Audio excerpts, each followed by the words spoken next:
Sempat pernah mau nyerah juga, tapi alhamdulillahnya orang di rumah bisa ngover sih. Jadi pernah dapat transferan juga guys dari Indonesia guys. Mungkin guys, soalnya gue udah kesana sini di hotel tuh ditolak guys. Dan waktu saat mindset tuh, saat interview itu sebenarnya gue nggak niat banget. Soalnya biasanya kan gue pakai hitam-hitam tuh. Kalau ini kan di Jepang kan pakai hitam-hitam tuh jasnya tuh. Gue tuh seling padahal pakainya tuh. Gue pakai atasnya tuh hitam, bawahnya tuh abu-abu guys. Udah nggak niat sama sekali kan sebenarnya tuh. Ayo guys, selamat pagi semuanya buat teman-teman semuanya. Jadi hari ini tuh gue mau sedikit bercerita ya tentang pengalaman pribadi, pengalaman belajar di Jepang mulai dari nol sampai gue dapetin visa ini engineering. Jadi sebenarnya dari waktu SMA tuh gue sama sekali nggak ada kepikiran ya buat ke Jepang atau tertarik dengan bekerja atau sekolah di Jepang gitu. Gue lulus sekolah itu tahun 2015 guys, dan gue sempat nganggur kurang lebih 3 bulan, dan pada akhirnya ada yang nawarin sekolah di Jepang dengan gimmick sekolah sambil dibayar. Bayangin, sekolah sambil dibayar guys, siapa yang gak tertarik coba? Menggiurkan ya? Menggiurkan banget. Dan akhirnya gue putusin buat masuk RPK itu guys. Jadi proses sekolah itu gue belajar di Indonesia kurang lebih itu cuman 3 bulan ya guys ya, 3 bulan. Akhirnya gue interview sekolah bahasa Jepang itu, dan gue tuh dapat di daerah Okinawa guys. Okinawa tuh pulau paling bawahnya Jepang guys. Untuk biayanya waktu sekolah itu dari nol sampai gue berangkat ke Jepang habis 120-an kalau nggak salah tuh guys, sekitar segitu guys.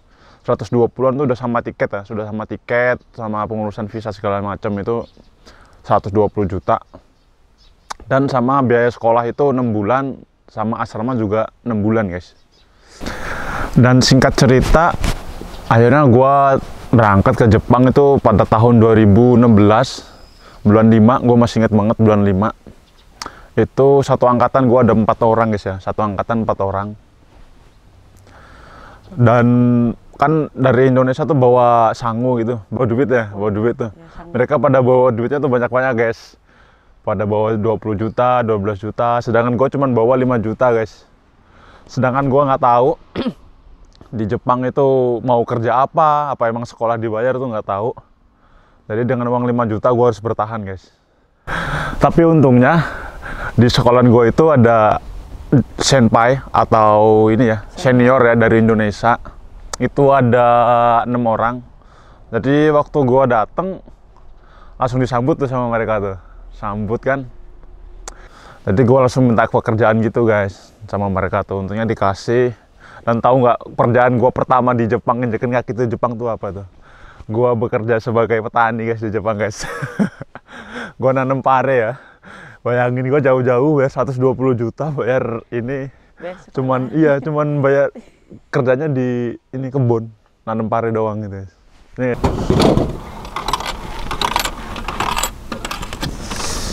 Guys, kita ngopi dulu ya guys ya. Duh, mana nih? Lanjut, kita cerita lagi ya guys. Jadi gue bekerja itu di kebun pare ya. Itu sampai gue lulus tuh, bayangin gue di kebun pare itu. Oh, iya. Hampir 2 tahun ya. Karena pekerjaan satu tuh nggak cukup, jadi gue tuh dicariin kerjaan lagi guys sama pihak sekolahannya itu. Jadi gue tahun pertama ngehandle 2 kerjaan tuh, di hotel sama di kebun.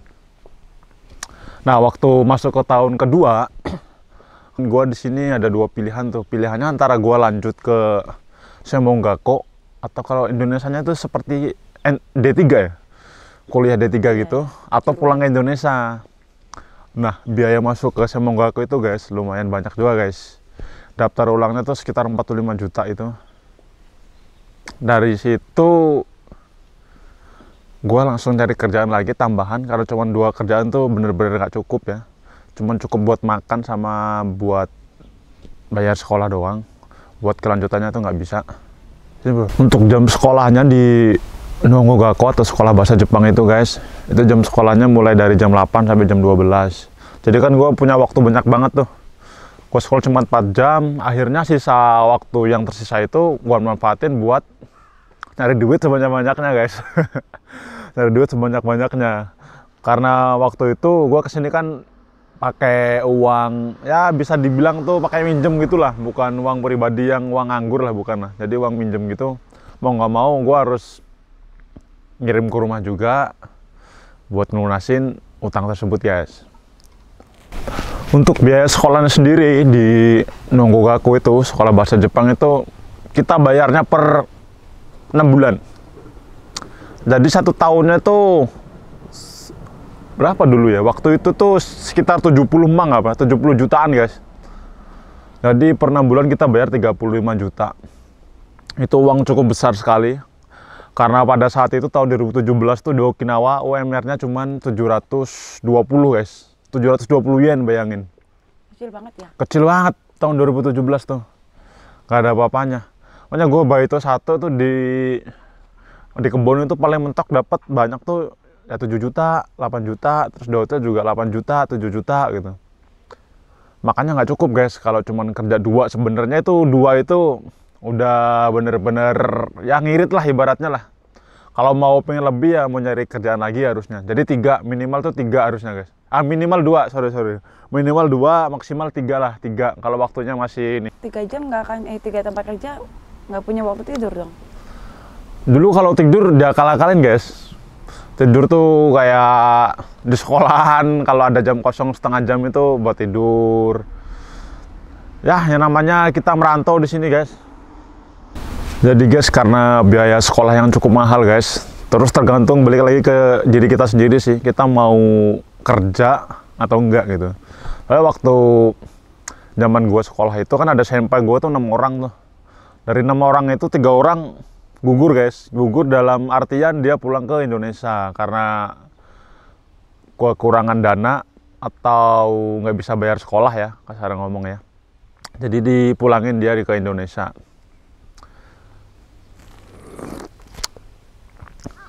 Karena kita keterbatasan bahasa ya waktu pertama datang itu ya, susah banget cari kerjaan yang bagus guys. Jadi gue ngelamar ke sana sini tuh waktu kan gue bayi itu ngehandle di hotel sama di kebun, jadi pengen nambah 1 pekerjaan lagi lah biar uangnya tuh bisa tambah kan. Susah banget guys, soalnya keterbatasan bahasa guys. Jadi gue ngelamar sama sini, sana sini tuh ditolak-tolak terus guys.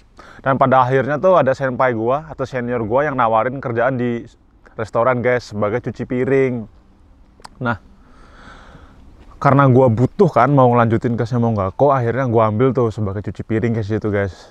Dengan biaya itu dulu tuh dibayar cash ya, jadi nggak pakai di transfer, jadi pakai cash gitu. Kita per hari, kita 3 jam langsung dibayar gitu.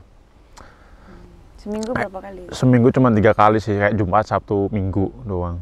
Nah di situ enaknya di restoran tuh guys, kita dikasih makan guys, jadi bisa ngirit lah lumayan tuh, bisa ngirit-ngirit dikit lah. Jadi singkat cerita, gue udah masuk ke ini tahun kedua, udah mulai kelulusan ya. Gue ngambil Semonggako di Osaka guys. Jadi kan angkatan gue ada 4 orang tuh, 2 orang juga gugur guys. Jadi tinggal gue sama temen gue 1 ini lagi nih. Jadi tinggal 2 orang doang yang gugur guys. Jadi total waktu di Okinawa waktu sekolah bahasa Jepang tuh ada 5 orang, 5 orang yang gugur guys. Nah singkat cerita akhirnya gue sampai di kota Osaka guys, Osaka Namba ya, itu di Semonggako gua. Di situ sampai di Osaka pun gua masih banyak PR di sini ya guys. PR pertamanya gua harus adaptasi dengan lingkungan di sini guys. Karena dulu di Okinawa tuh sama sekali gua tidak pernah naik transport ya, apa kereta ya. Soalnya di Okinawa tuh tidak ada kereta sama sekali guys. Jadi PR pertama gua harus adaptasi sama lingkungan sosialnya. PR kedua, gue harus nyari kerjaan juga karena gue nggak bawa uang banyak dari Okinawanya guys. PR ketiganya, gue harus adaptasi sama jam sekolahnya guys. Karena Semonggako itu sekolahnya cukup panjang guys. Oh, beda sama Nyonggogaku. Beda. Dia Shimogaku tuh sekolah dari jam 9, pulang jam 4. Jadi hal pertama waktu gua datang ke Osaka, guys, hal pertama yang gua cari tuh pertama nyari arubaito, guys. Itu lumayan susah banget walaupun di kota besar ya. Soalnya kan kita minim jaringan dalam artian tuh kita minim teman di situ, guys. Ada senpai gua itu cuma satu doang ya, guys ya. Senpai gua cuma satu doang. Dilatih orang. Perlu orang dalam juga ya? Perlu, jadi susah gua. Di situ gua nyari tuh hampir 1 minggu apa ya. Dan pada akhirnya gua nyari sana sini tuh akhirnya ketemu McDonald, guys. Itu penolongan banget itu. Kerjaan kamu pertama di Pertama kali di Osaka ada McDonald itu baru buka, gue ingat banget baru buka. Gua ngelamar di situ kan, gua ngelamar. Untungnya manajer yang nerima CV gua itu tuh orang Okinawa, guys. Jadi kita ngobrol tektok gitu, orang Okinawa. Gua cerita kalau gua habis barusan pindah dari Okinawa. Akhirnya pada hari itu juga gua langsung dipekerjakan, guys. Sekarang gua bilang nggak punya uang sama sekali, guys. Itu nolong banget sih, cuma nolong banget. Kita lanjut lagi ceritanya. Jadi sampai mana tadi? Sampai McDonald ya? Sampai kerja di McDonald, guys. Osaka kan ini, guys, karena kota besar itu biaya hidupnya tuh cukup lumayan mahal, guys, dibandingin Okinawa ya. Itu ya beda tipis lah, 5%, 10% itu beda pasti. Akhirnya gue nyari pekerjaan lagi tuh di situ tuh. Gue nyari kerjaan lagi sana sini karena gue tidak ada basic masak. Waktu gue ngelamar di restoran tuh kebanyakan ditolak, guys. Ditolak, akhirnya gue ada kenalan lagi nih dari McDonald, ditawarin itu di izakaya, guys.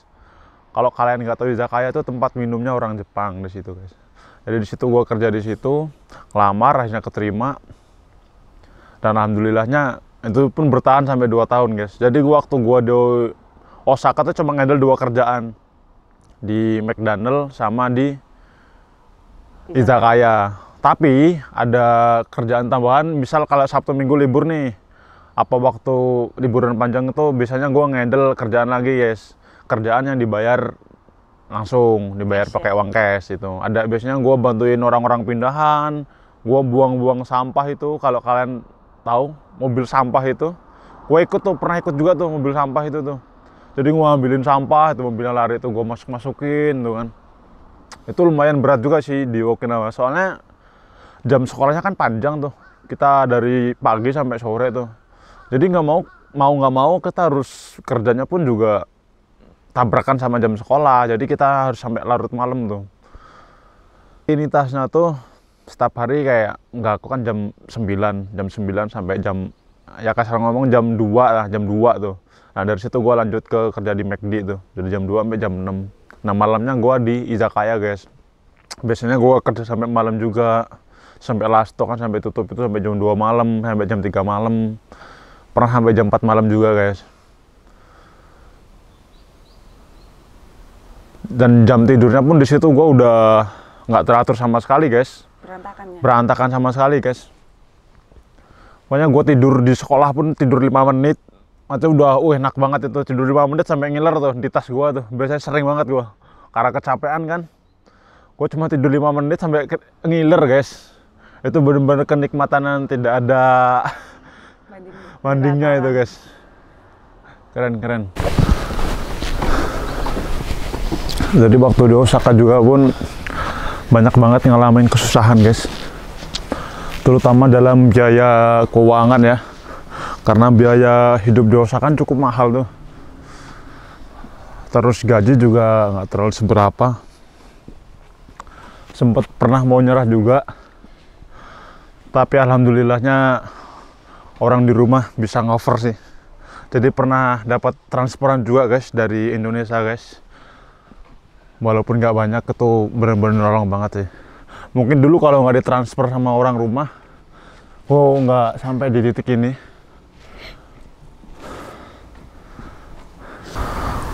Saat belajar di Shimogaku, guys, jadi satu angkatan tuh ada berapa ya, 200 orang lebih kan. Jadi orang Indonesia itu cuma 5 orang, guys. Jadi dibagi per kelas gitu kan. Waktu itu masuk kelas B dan gue sendiri, orang Indonesianya itu satu kelas itu gue sendiri. Jadi di situ tuh bahasa Jepang gue bener-bener ibaratnya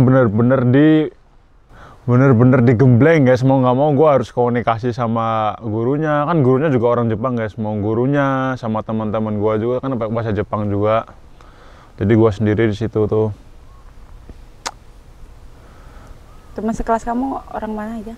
Banyak, ada orang Vietnam juga ada, orang Cina sama orang Korea, Bangladesh, orang Nepal gitu. Tapi kebanyakan sih orang Vietnam sih, banyak banget orang Vietnam tuh hampir 70%. Dan waktu Shimogaku pun banyak banget kesulitan yang gue alamin di situ guys. Waktu belajar? Waktu belajar juga iya. Karena gue kan lebih fokus ke kerja sebenarnya guys daripada ke belajarnya guys. Karena emang dari awal tuh sebenarnya niatnya tuh mau kerja nyari duit, bukan buat belajar.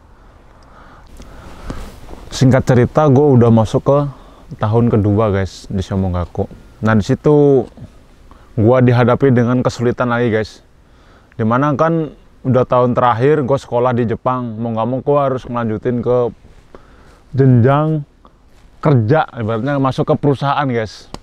Dan syarat untuk masuk perusahaan pun lumayan susah juga sih. Banyak banget gue harus ngumpulin ya JLPT minimal N3, sama pengalaman gue harus magang lah, ibaratnya magang sejenak dalam.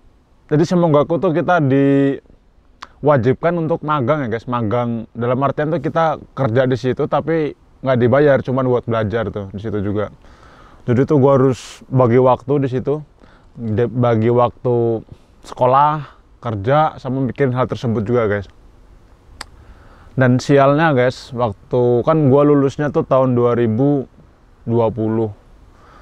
Waktu gue mau lulus, itu pas COVID-19 guys. Itu susah banget cari pekerjaan guys. Soalnya kan gue Shimogakunya tuh di Hokusai Communication, jadi kayak basicnya lebih ke hotel-hotel gitu sih, hotel kalau nggak di restoran apa sebagainya yang bersangkutan dengan pelanggan guys, pelayanan. Jadi susah banget di situ gua. Jadi tuh gua hampir setiap hari ya pakai jas, karena per 1 minggu tuh pasti ada seminar gitu guys, seminar buat nyari pekerjaan gitu. Di situ tuh banyak banget perusahaan-perusahaan gede yang ada di situ tuh buat nyari merekrut ya pegawai baru tuh. Karena pas lagi COVID-19 kan di Jepang itu bener-bener kacau ya, kalian tahu waktu beritanya itu ya, pada tahun 2020 itu banyak yang pekerja yang dipecat di hotel atau tentang pelayanan-pelayanan. Soalnya kan turis-turis itu udah nggak boleh masuk tuh, pernah lockdown juga kan 2 tahun setahun ya, lockdown juga kan bertahun-tahun tuh, susah banget guys. Gua hampir setiap hari tuh pakai jas buat nyari pekerjaan sana sini tuh, dan ditolak. Dan pada akhirnya gue sebenarnya udah putus asa tuh. Pada akhirnya gua ditelepon sama mentor, gua kan ada mentor tuh. Gua ditelepon sama mentor di situ tuh. Ditelepon, di sini ada pekerjaan katanya. Itu daerah di Kobe guys, di Kobe. Hotel tradisional guys, maaf guys.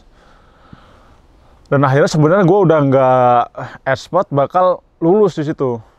Soalnya gue nggak yakin guys, soalnya gue udah kesana sini di hotel tuh ditolak guys. Dan waktu saat mindset tuh, saat interview itu sebenarnya gue nggak niat banget. Soalnya biasanya kan gue pakai hitam-hitam tuh. Kalau ini kan di Jepang kan pakai hitam-hitam tuh jasnya tuh. Gue tuh seling padahal pakainya tuh. Gue pakai atasnya tuh hitam, bawahnya tuh abu-abu guys. Udah nggak niat sama sekali kan sebenarnya tuh. Dalam artian gue udah, alah. Paling juga ditolak lagi nih. Udah akhirnya kayak gitu. Nggak tahu itu dari doa, mungkin doa dari keluarga juga di rumah ya, karena udah support juga kan. Nggak taunya guys, keterima guys di situ guys. Padahal gue nggak niat sama sekali, gue nggak pernah magang di situ juga. Nggak taunya keterima guys, alhamdulillah banget itu. Waktu COVID-19 2020.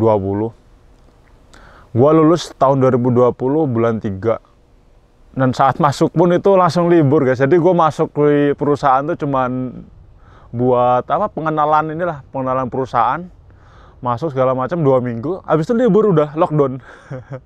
Tapi untungnya di Jepang guys, enaknya tuh digaji, masih dapat gaji guys. Jadi walaupun gue libur waktu itu, gue dapat gaji 80% dari gaji pokok ya. Itu dapat 80% guys di situ guys. Wow. Lumayan sih bisa buat lanjutin kehidupan lagi gitu.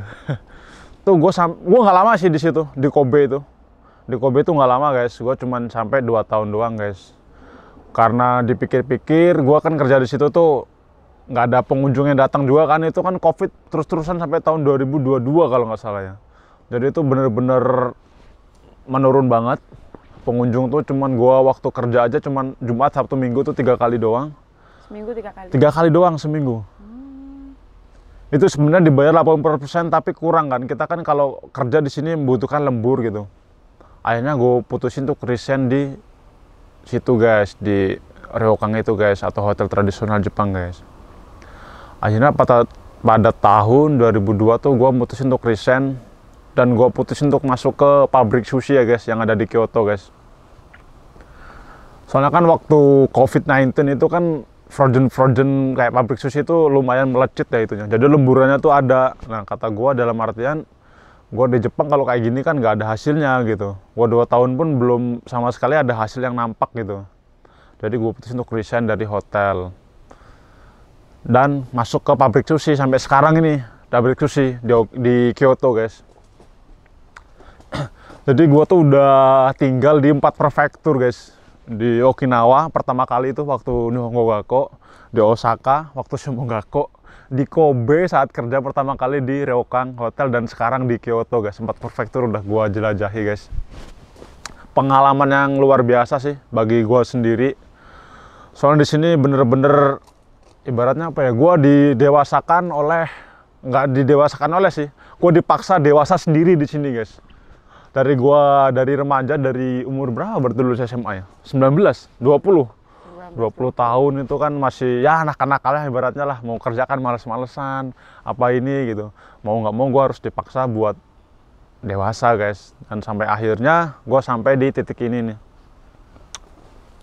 Jadi saran banget buat kalian yang mau ke Jepang, kan sekarang ada banyak program ke Jepang tuh, ada program magang Nihongo Gakko kayak gua dulu itu, atau Tokutegino tuh.